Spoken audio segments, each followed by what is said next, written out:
Morning. Morning. It's nice to be back. It's good to be in the city of brotherly love, but it is good to be back here too. What we were going to do, our intention was to get cheesesteaks for every single person here. They do not travel well, so maybe next time. So I've been asked to give you a few announcements before we start. Tracy, next Saturday, well, let me go forward. The 27th, August 27th is our block party at, is it 2 o'clock? Okay, 4 o'clock. It's 4 o'clock, but we need to prepare before then. So next Saturday, which is the 19th, I think, at 11 a.m., we're going to meet here, if you are interested, to pass out flyers. Any questions? You can ask us during the week. What else? So there's Amber's event. The Bridge Teen Center's opportunity to serve is September 23rd. And if you have not signed up, or if you haven't figured out if you're available that day, go ahead and do that, because that is an important event as well. So it's good that we have these things going on. Welcome to all the visitors. It's great to have you here. It's great to see familiar faces as well.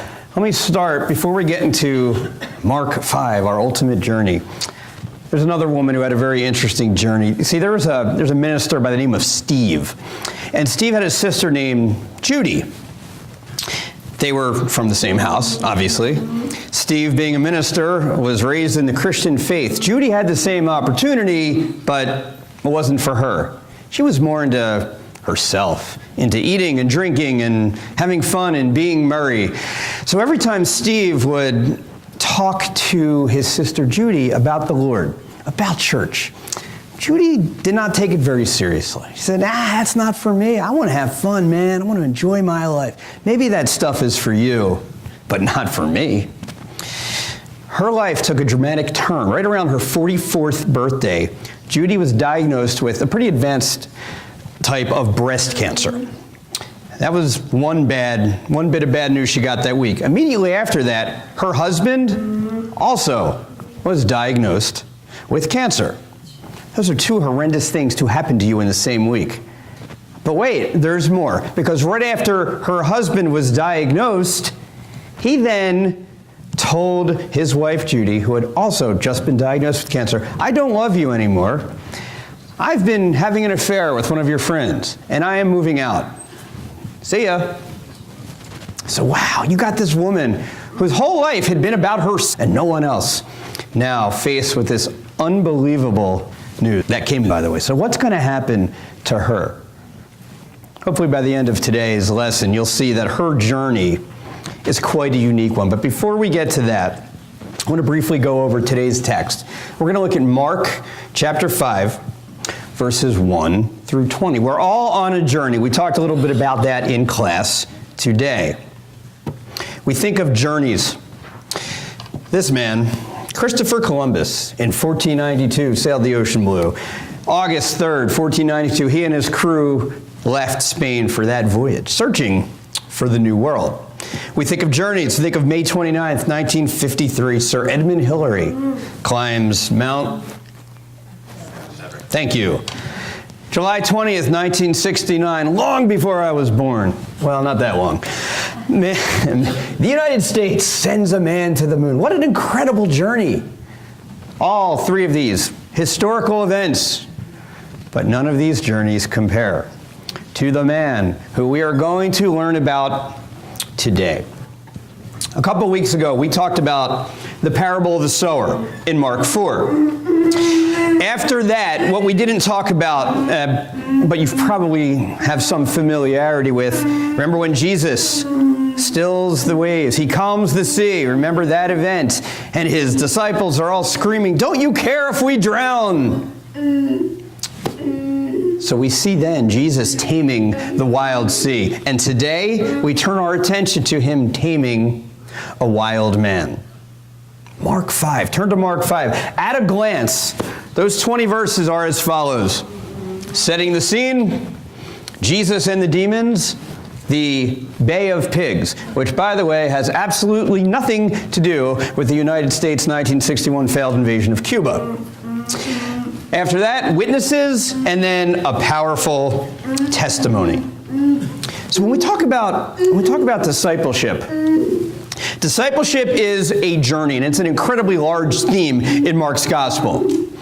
We don't all start at the same place, do we? And most of you know my story. I became a Christian much later in life. Some of you have been Christians your whole life. It doesn't really matter where you start. I always think of the track meets in the Olympics. You ever see those where there's the staggered starting spots? And I always think that the person starting miles ahead is going to win, but in reality, it's the same thing, just in a different perspective. So our journeys, they are not the same, but we will have two things in common. Number one, all of us will be transformed by the time we are done our journey. And number two, you will meet others along your journey. You're not going to go it alone. This is not a solo mission. Since you've been a churchgoer, since you've taken this pledge for your Christian walk, think of all the people you have met along the way. We've all met different people, but we're not going it alone. If you feel that you're doing this by yourself, if you feel that your journey toward discipleship is a solo venture, then maybe something's not going right. But we are not alone. So we're going to start with the first 5 verses of today's text. Mark chapter 5. They went across the lake to the region of the Gerasenes. When Jesus got out of the boat, a man with an impure spirit came from the tombs to meet him. This man lived in the tombs, and no one could bind him anymore, not even with a chain. For he had often been chained hand and foot, but he tore the chains apart and broke the irons on his feet. No one was strong enough to subdue him. Night and day among the tombs and in the hills, he would cry out and cut himself with stones. Let's stop there. When you read a Bible text, it should stimulate your senses. Usually, sense of smell is not one of them. But I think of this, and I just can't help but think the odor. Sometimes you go downtown in Chicago or Philadelphia or any big city, and you smell maybe a homeless man or someone's urinating in the street, and you can smell this from miles away. Or maybe they haven't showered in a while, and it just reeks of food and this and that. I can't imagine it being incredibly different from this situation that they're faced with right here. So think of this smell. Think of the fear in others. Think of the crazed look in this man's eyes. Why am I telling you this? Because let's be honest, this is the exact person that we would avoid. It's exactly the same type of person that Jesus would embrace, that Jesus would love, and that Jesus would ultimately save. The Gerasenes region, generally speaking, about 30 miles from the Sea of Galilee, near the city of Gerasa. In that second verse, and this is the New International Version, most versions, whether it's the NASB or the New Revised or the English Standard, include one of Mark's favorite words here, immediately. He immediately, a man with an impure spirit, ... I'm telling you this because that is one of Mark's themes as well. He does not beat around the bush, it's continuous action. And we see that here. So this is obviously a very disturbed individual, cutting himself with stones.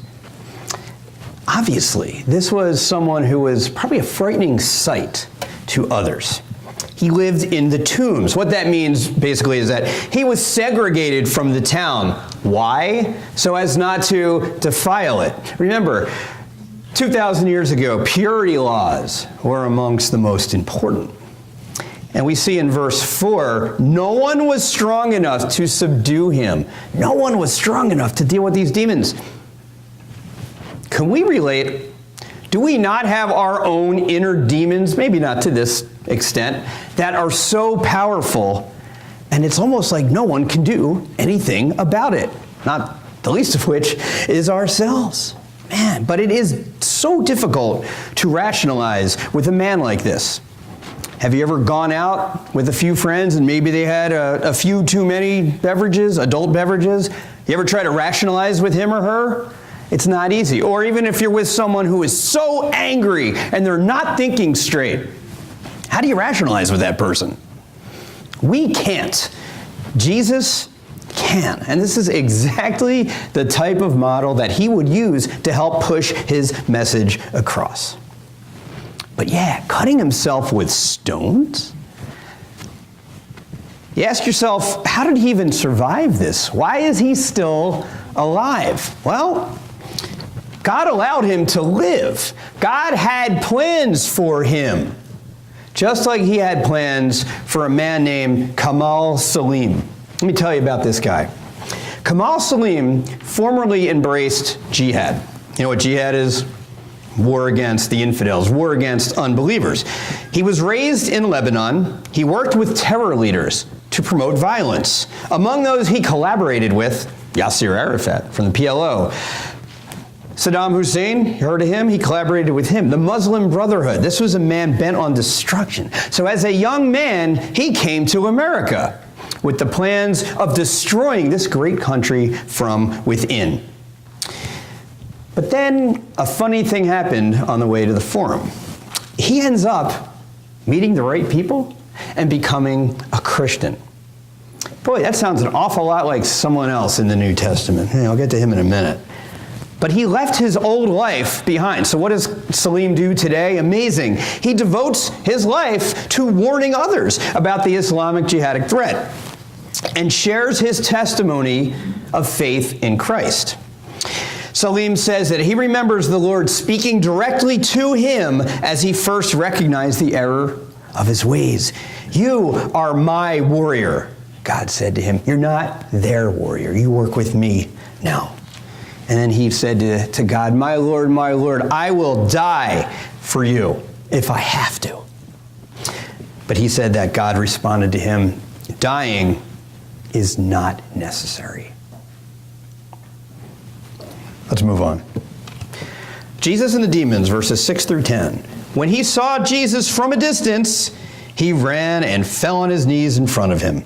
He shouted at the top of his voice, "What do you want with me, Jesus, Son of the Most High God? In God's name, don't torture me." For Jesus had said to him, "Come out of this man, you impure spirit." Then Jesus asked him, "What is your name?" "My name is Legion," he replied, "for we are many." And he begged Jesus again and again not to send them out of the area. We'll stop there. What do we notice right off the bat? He didn't just come up to Jesus leisurely. He ran. Look, regardless of our situation, of our status, we run to Jesus. The mere idea of Jesus Christ should give us a sense of urgency. And we're not walking to him, we're running toward him. We shouldn't just get up on Sunday morning, I gotta get to church, I'm gonna set the alarm for 25 extra minutes. I'll just get there when we get there. No, you don't have to come to church. You get to come to the church building. This is a miracle right here. All of us in here, this is the place where we want to be. This is the place where we run to, creating a sense of urgency. Just like a 9-foot 9-inch Philistine. Just like a lost son.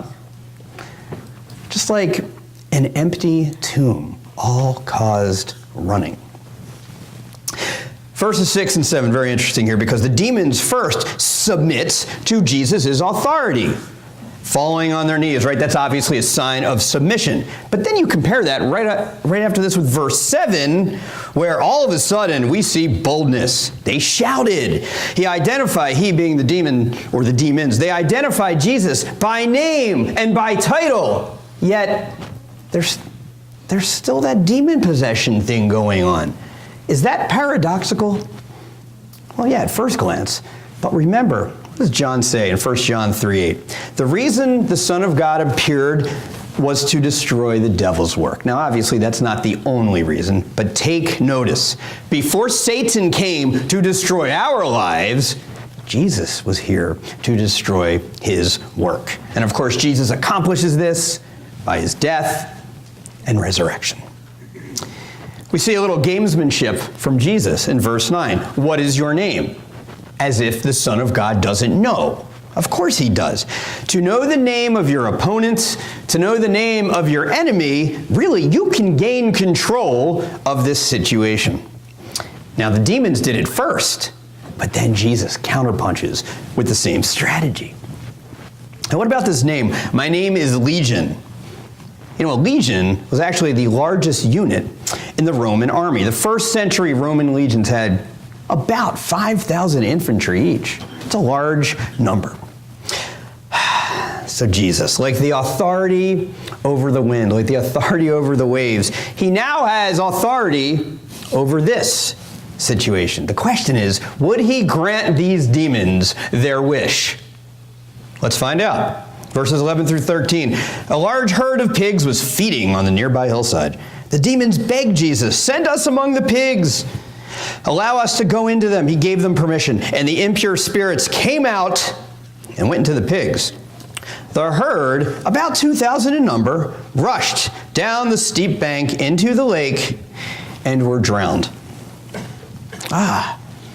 Why pigs? What is the deal with the pigs? In society, in some literature, we see pigs as these cute, innocent little animals. Hey, who can forget Piglet in Winnie the Pooh? Or Miss Piggy, that lovable Muppet. Maybe Porky Pig, he's kind of funny. Peppa Pig, you know Peppa Pig, another good one. Or even, what was that movie? Babe, an Oscar-nominated film about a pig. Aren't they cute? Well, no, they're not. Because, you see, pigs, they were symbols of persecution, of paganism, and nothing cute about that. So what's the deal? Maybe, I don't know, maybe they wanted to stay because they were successful in demonizing people in this particular region. The devils, I should say, or the demons. Maybe the demons liked unclean animals, which was against the Jewish law. Leviticus 11, 7 and 8 tell you, "And the pig, though it has a divided hoof, does not chew the cud, it is unclean for you. You must not eat their meat or touch their carcasses. They are unclean for you." It's a bit puzzling. We don't know all the answers here, but two things are abundantly clear. Number one, Jesus' exorcism, it was effective, and the demons left, and they entered the pigs. And number two, the demons can do absolutely nothing without Jesus' permission. Do you remember in Job's story? Before Satan wreaked havoc on Job, what did he do first? He had to ask permission from God. Keep that in the back of your mind. So the pigs die, and now the land is spared of this unclean swine. Its evil is now purged out. And there's a little bit of irony here in that the pigs say, "Save us, get us out of here." Jesus does. And what happens to them? They die anyway. You know, this is so symbolic of the self-destructive nature of evil. And really, this is what this lesson is about. It's not about the pigs, okay? If you're worried about the little piggies, you're missing the point. It's a very important event, no doubt had some volume to it, probably loud, attracted some attention. You would think some people there saw this happening, right? Let's move on, 14 through 17, the witnesses. Those tending the pigs ran off and reported this in the town and countryside, and the people went out to see what had happened. When they came to Jesus, they saw the man who had been possessed by the legion of demons sitting there, dressed and in his right mind, and they were afraid. Those who had seen it told the people what had happened to the demon-possessed man, and told about the pigs as well. Then the people began to plead with Jesus to leave their region. Thanks, Jesus. You can go now. In the New American Standard Version, verse 14, it actually uses the word the herdsman. The herdsman ran off, as well as the pigs. You familiar with what the Mishnah is? Okay. It's oral Jewish law. And according to that, and I'll quote it, a man should not teach his son to be a camel driver, or a barber, or a sailor, or a herdsman, or a shopkeeper. For their craft, ready? Their craft is the craft of robbers. Wow. These poor herdsmen, all they did was witness, right? They confirmed the miracle with their eyewitness testimony. But the problem is they were not trustworthy. They were not honest. And that played a big role here. As you look in verse 15, why were they afraid? Look, they see this wonderfully changed man. He was a mess. He didn't smell good. He cut himself. He was scary. And now he's okay. He's in his right man. Don't you love a great redemption story? Isn't this a good thing? They were afraid. Remember, if you know anyone who has changed their lives, if you know anyone who has transformed their lives, trust is the first thing you lose and the last thing you get back. I pointed to one of the men in the New Testament who kind of had a similar story to that Islamic man I was talking about earlier, the Apostle Paul. Remember what happened to Paul after he met the Lord? I'm going to just read Acts 9, 20 through 23. This is Saul when he goes to Damascus and Jerusalem. This is right after he's converted. Saul, which would be Paul, spent several days with the disciples in Damascus. At once, he began to preach in the synagogues that Jesus is the Son of God. All those who heard him were astonished and asked, "Isn't he the man who raised havoc in Jerusalem among those who call on this name? And hasn't he come here to take them as prisoners to the chief priests?" Yet Saul grew more and more powerful and baffled the Jews living in Damascus by proving that Jesus is the Messiah. After many days had gone by, there was a conspiracy among the Jews to kill him. Wow, not everybody embraces a changed man. Not everybody can come to terms with your transformed life, but it is very powerful. I mean, sight is a powerful sense. They see this. See, we didn't see this. Obviously, this is 2,000 years later. We talk about it and we read about it. These people, these witnesses actually saw him. He was sitting. He was clothed. He was in his right mind. These things don't just happen. Think about us when we're transformed.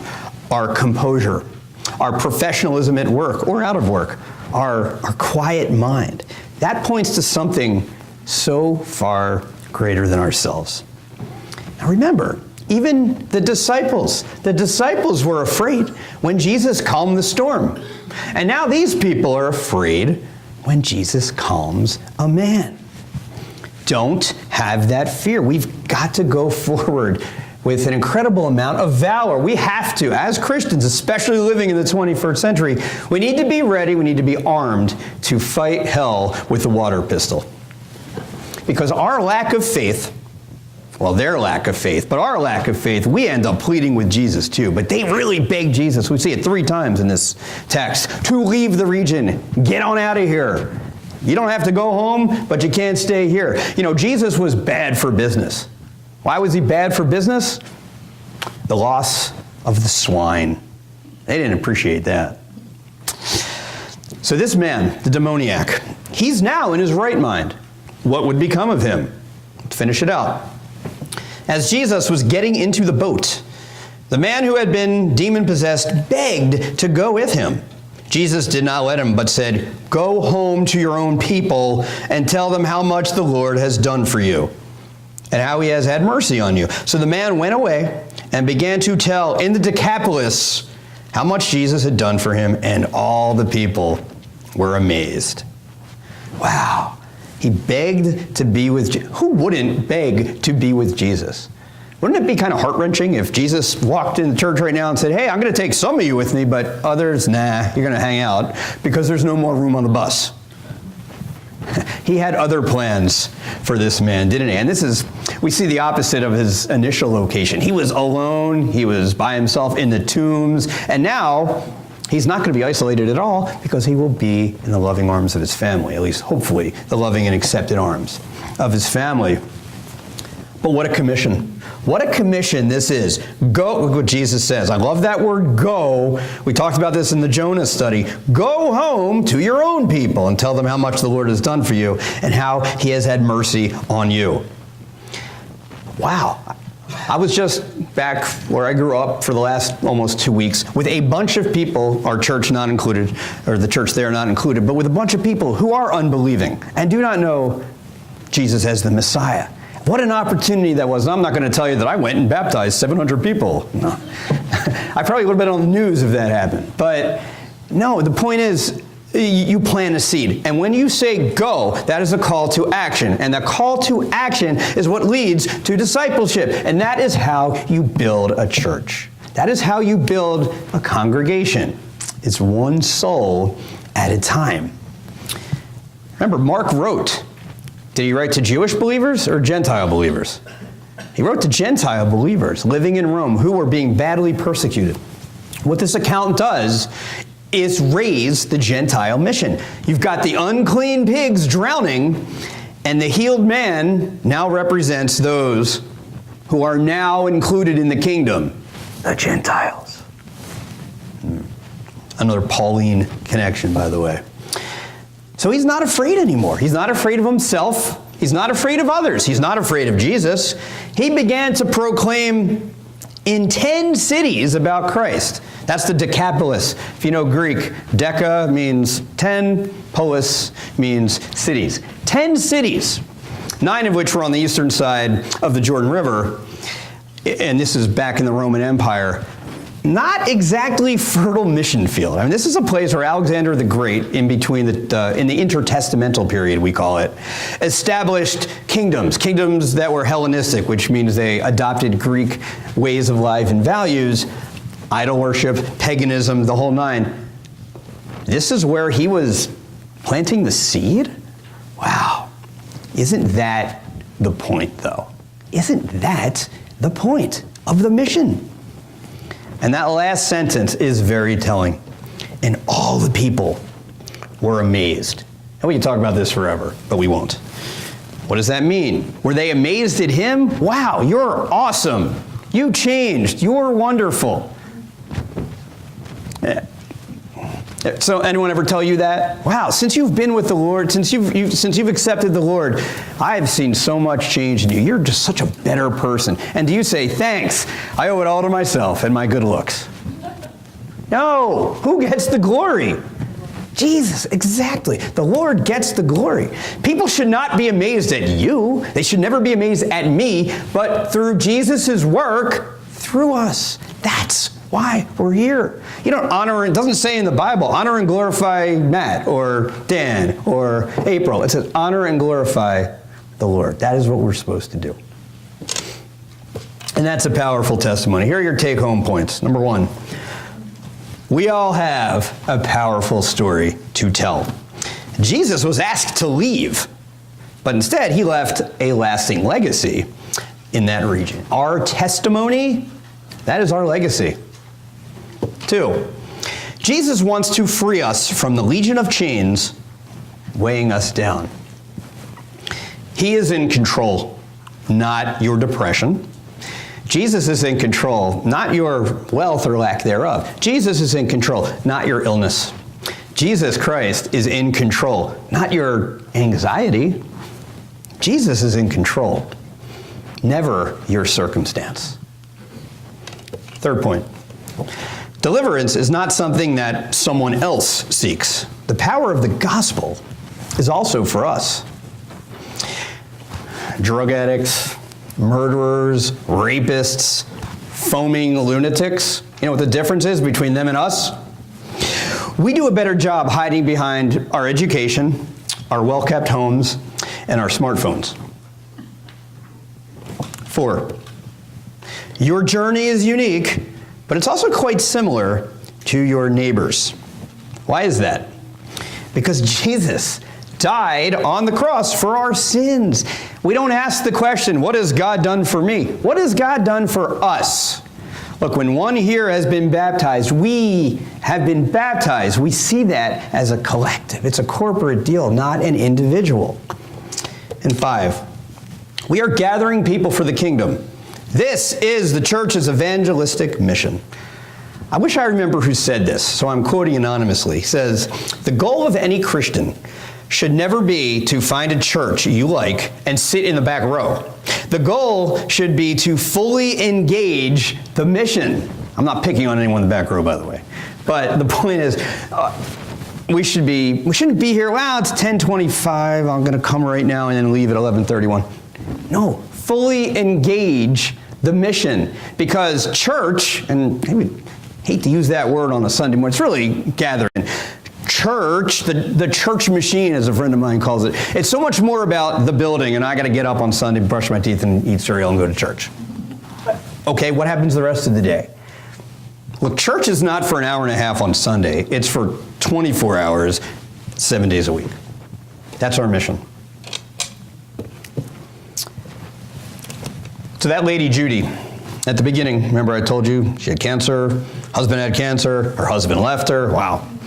It was in that context where she stopped and thought, and she started asking questions. She started asking eternal questions and would eventually pray to receive Jesus as her Savior. Now, from that time until her death, Jesus and his word and his purpose became her priority.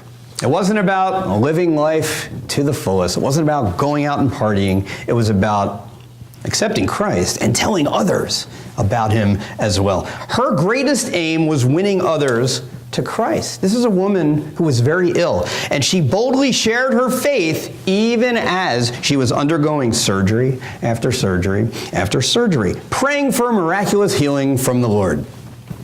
But that never happened. Judy ultimately came to see that the greater miracle would be for her friends and family to come to know Christ. Even as she struggled for every breath, she talked her way out of the hospital about 10 days before her death so she could be baptized and publicly proclaim Christ as the only way of salvation. Short time later, Judy died, but what a difference she made in the last part of her life. Her friends, her family learned about Christ and would eventually, some of them would even be baptized as well. So what about you today? Well, I've never accepted the Lord and I haven't been baptized, but that's not for me. I don't want to come off as gullible. I don't want to believe every single thing this thing says because there's just some things I don't agree with. That's not for me. I don't feel comfortable putting my faith in something that I can't see, that I can't hear, that I can't taste, that I can't touch. I mean, what if I do that and I'm wrong? What if you do that and you're right? Let's flip that a little bit. So if you have not been baptized, no, I'm not going to sit here and say, you get baptized and life will be better automatically. Is that true? Life does not get better. You get better. We get better. We deal with life better. Life stays the same. It's the same crazy world we live in. It's just we change. And the Bible does tell us that when we start believing, that's when our problems really start. That's when our problems, they don't go away. In some cases, they're exacerbated. Just ask Peter. Read 1 Peter 3 about that. What I want us to do, whether you've been baptized or not, is not rely on our feelings. Rather, rely on facts. Facts that are unchangeable, but facts that will change your perspective in a heartbeat. And it's a heartbeat that you are not guaranteed.